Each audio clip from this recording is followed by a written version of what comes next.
ಅಯೋಧ್ಯೆಯಲ್ಲಿ ವಿರಾಜಮಾನವಾದ ರಾಮ ಪ್ರಾಣ, ದೇಶದಾದ್ಯಂತ ಮರ್ಯಾದಾ ಪುರುಷೋತ್ತಮನ ನಾಮ ಜಪ, ಐತಿಹಾಸಿಕ ಕ್ಷಣಕ್ಕೆ ಸಾಕ್ಷಿಯಾದ ಮೋದಿ.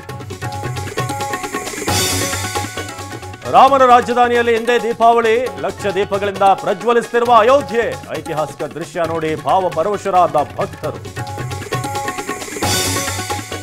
ಜೈ ಶ್ರೀರಾಮ್ ನಾವು ಹೇಳಲ್ವಾ, ಅದು ಯಾರು ಒಬ್ರದ್ದು ಸ್ಲೋಗನ್ ಅಲ್ಲ. ಜೈ ಶ್ರೀರಾಮ್ ನಾವು ಹೇಳೋದು. ನಾನು ಶ್ರೀರಾಮನ ವಿರೋಧಿಯಲ್ಲ, ನಾನು ಅಯೋಧ್ಯೆಗೆ ಹೋಗ್ತೀನಿ. ಜೈ ಶ್ರೀರಾಮ್ ಘೋಷಣೆ ಕೂಗಿ ಬಿಜೆಪಿಗೆ ಸಿಎಂ ಸಿದ್ದರಾಮಯ್ಯ ಟಕ್ಕರ್.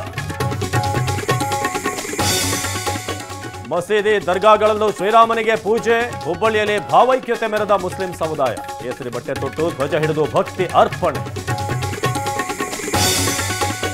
ರಾಮ ಪ್ರಾಣ ಪ್ರತಿಷ್ಠಾಪನೆಯಿಂದ ಹೆರಿಗೆ, ಬೆಂಗಳೂರಿನಲ್ಲಿಂದು 60ಕ್ಕೂ ಹೆಚ್ಚು ಮಕ್ಕಳ ಜನನ.